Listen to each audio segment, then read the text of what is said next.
Hey, I'm Derek, and I just want to take a few moments and I'm going to talk about some tips, things that we've learned about blading that may be helpful to you. I know everybody's got so many different conditions out there and different tractors in the front of it, so just use this as a reference point just to springboard your own thoughts for your own conditions. This isn't an exclusive list on how you have to do it, it's just a starting point. So, talk a little bit about setup first. For different conditions, we have different blades. We do have clay blades available. Honestly, I don't recommend them very often. We have a lot more weight per foot here at the cutting edge than most people do.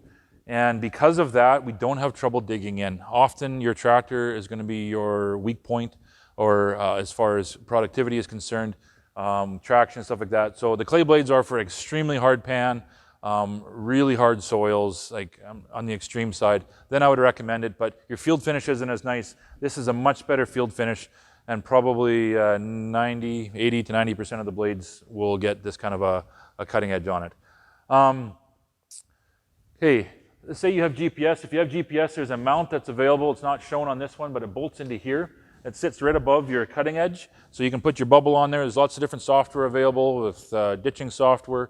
A lot of manufacturers offer something, and we've worked with many of them. So give us a call. We can talk through some of that too, and our experience, if you would like. But so if you have GPS, very simple. You know, you do your survey. Your blade auto height will cut for you. So you're going to take a pass, go dump your dirt, and come back into your exact same spot. It's really easy and automatic.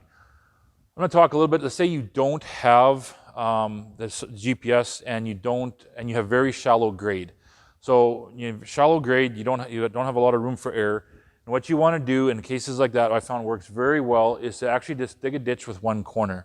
So what I'll do is I'll tilt the blade, and I will dig till, let's say, a certain point, whatever you have power for, and you tilt it, and you can tilt it steeper. You know, if you want a shallow or a steeper V, or you can kind of go shallow and then go down to a certain point to whatever you got power for on the tractor.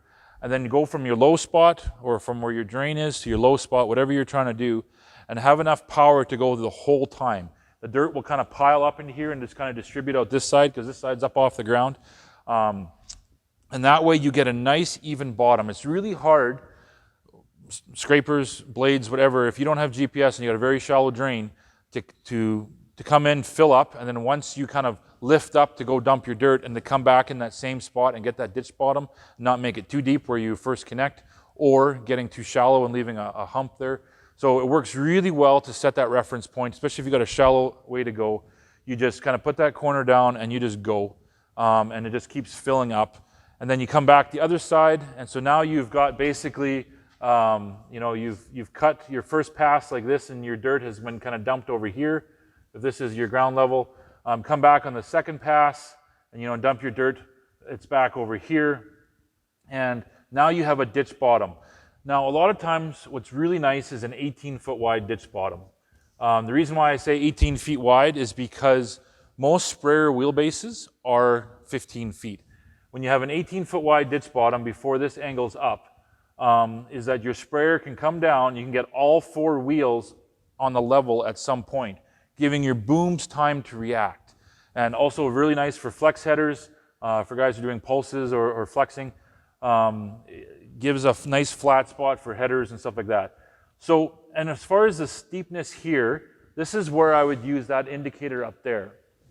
By doing that, I might only say go to the first line, because anything more, let's say that's going to be too steep, and I want a certain feather or transition off the horizon.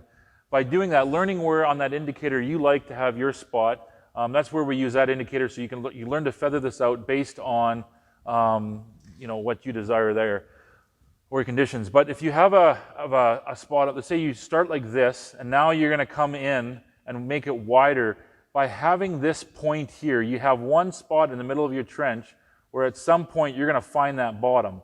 So as you're scooping your dirt away and making it wider and wider, or going down, cutting it down to this point, you have a reference point, a solid bottom where you have as a reference, which is really nice.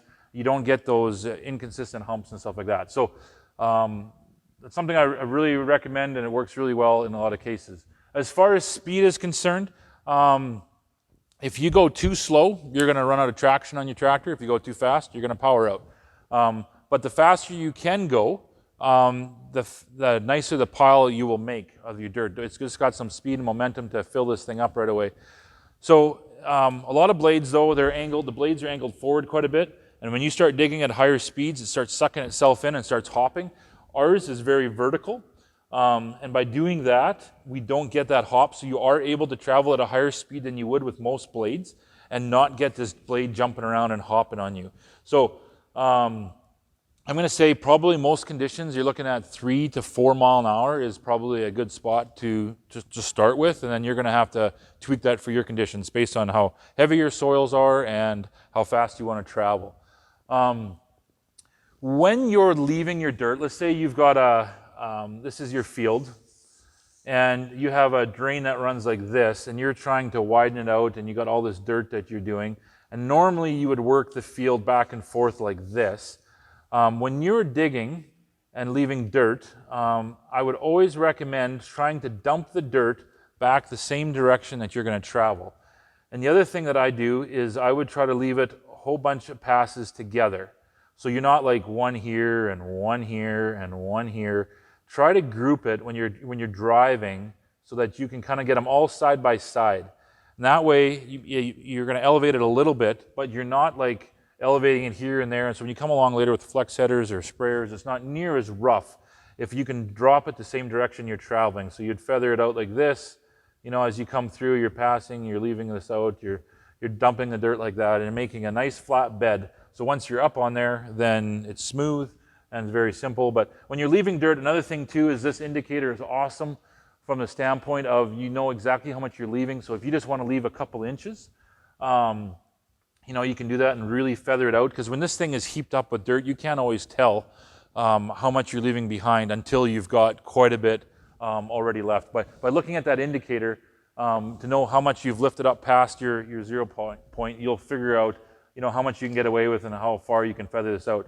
If you got really clay conditions or wet conditions, you might have to lift higher to get it to go, because it's stuck together. If it's drier and sandier conditions, you can lift up just a little bit and feather it out over a very long time.